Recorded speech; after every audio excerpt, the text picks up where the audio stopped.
Hello guys, good morning.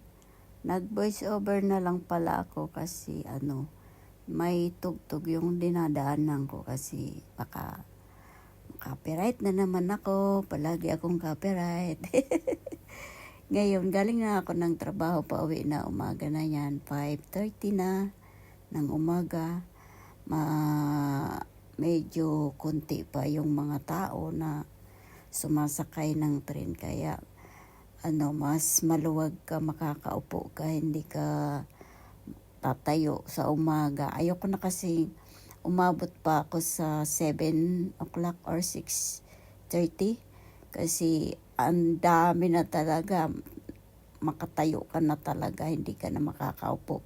Kasi lalo kung medyo late ka nang sumakay at dumating sa train, tapos sila nakapila na sila matagal dyan, hindi ka talaga makakaupo. Kaya ako, nagbibigay ako ng allowance para makaupo pa ako, may bakante pa. Mga 3 minutes, meron ka pa dyan makukuhang upuan.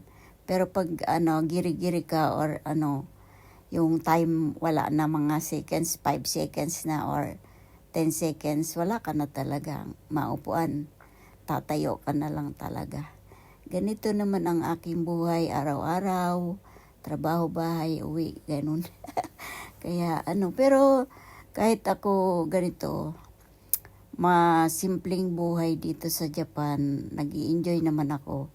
Kahit solo, nagagawa ko naman gawing masaya ang aking buhay. Kahit ganito lang kasi kaya ko pa naman magtrabaho, kaya nandito pa ako. Dapat nga for good na ako sa Pinas, pero naghakot na ako talaga, doon na talaga ako. Kaya lang, hindi ko pa kayang tanggapin na doon na talaga ako sa Pinas kasi hinahanap ko yung trabaho. Tapos pagtapos ng buwan is meron kang sahod, meron kang pera. Kasi sa Pinas wala meron ka naman pinagkakitaan, pero hindi mo talaga sarili yun parang ka lang, maghingi ka ng awa sa kasama.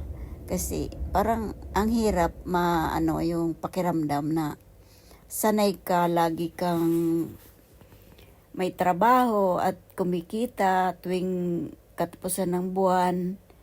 Ngayon, bigla kang walang trabaho, ganun. Parang ang hirap. Parang nagkaroon ako ng anxiety kasi hindi ko kaya.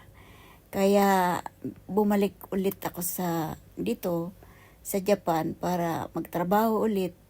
Kasi may chance pa naman, hanggat kaya pa naman ng katawan ko is pwede pa ako magtrabaho dito.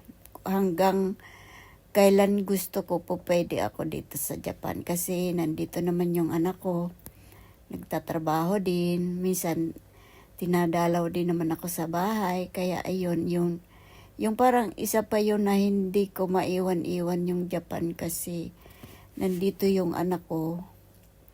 Siyempre, mamimiss ko yun Parang iniisip ko pa lang na pag doon na ako sa Pinas, hindi ko siya makikita kasi mapuputol na yung aking visa kasi wala na akong trabaho, diba? Hindi na ako makapag-apply kasi bawal na yung nasa Pinas ka tapos di ka nagtatrabaho, mayroon ka pang visa kasi napakahigpit na ngayon dito sa Japan.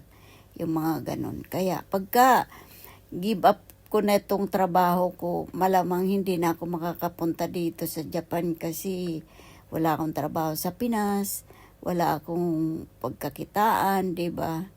At least dito, araw-araw, nagtatrabaho ka, parang masaya naman magtrabaho. Habang ayaw ko kasing sumandal sa pamilya ko, hanggat kaya ko pa na magtrabaho at kumita ng pera. Ang naisip ko naman, kahit yung mga anak ko sinasabi nila na, "Mama, uwi ka na, magpahinga ka na." Pero nakaka-touch naman, parang nakakaiyak. Kasi mayroon silang malasakit sa nanay nila na, "Pagod ka na, ma, magpahinga ka na," ganon. parang pag narinig ko yun is naiyak ako. Kasi yun nga, may anak ka na nagmamalasakit sa'yo. Ganon. Pero naisip ko, kaya ko pa naman na magtrabaho. Kaya bumalik talaga ako dito. Tinitiis ko na lang talaga yung lungkot. At hirap din. Pero nakakasurvive naman. Simpleng buhay lang talaga ako. Tapos yung bahay ko, medyo mura din lang naman ang upa ko kasi lumang bahay din naman yun. Kaya nakakasurvive naman ako sa pang-araw-araw or monthly mga bayarin ko. At saka cellphone, di ba, wifi, ganun. Kaya ko naman, survive ko naman yun monthly. Kaya sabi ko, dito muna ako. Hintayin ko kasi may inihintay ako na gusto ko naman na pag-uwi ko is may maipon pa ako kahit konti. Para ma-start ko ba ng negosyo ko rin. Yung sarili ko ba. Kasi ayaw ko. Nasanay naman kasi ako na yung sarili ko hindi ako umasa sa pera ng iba. Na 20 years naman, mayroon tumutulong sa akin naman, kapatid ko dito. Pero, hindi naman consistent yung tulong, di ba? Kaya kailangan ko din naman na magtrabaho. Pero sa 20 years mahigit na yon, na-enjoy ko talaga naman yung pagtatrabaho. Kahit nandun yung hirap, pagod, mayroon yung magkasakit ka, tapos hindi ka makapasok. Ito nga pala yung binili ko, namili ako kagabi. Meron ito, spinach, tapos may talong, then tinapay tayo. Tapos ngayon, nagmura yung kamatis, medyo 200 plus na lang. Kaya bumili na ako. Tapos may lemon. Kasi nagsishake ako. Ginagamit ko tong lemon na to. Panghalo ko pa. Ito. Tapos ito yung sinishake ko, lemon, cucumber, kaya apple, kaya tomato. Ayan. Tapos kaya saging. Ayan, tapos bumili ako ng tinanggalan ko na ng yung plastic. Nilagay ko na lang dito para bawas basura ba. Ito kasi magsisigang ako, naka-slice na rin yan. Tapos ito yung manok. Tapos nakabili din ako ng yung paa ng baboy. Luto na to pero pwede mong lagyan ulit ng ricado para mas masarap. O palambutin mo. Lagyan mo lang ito. Ito miso kasi ito yan. Panghalo yan. Masarap. Uy, nako. Ang lambot. Kinain mo ng ganun. Sumasama na yung yung balat. Ganon. Yung magluluto ako. Kasi isang araw na hindi ako kumain ng kanin. Ngayon babawi ako. Tapos ito.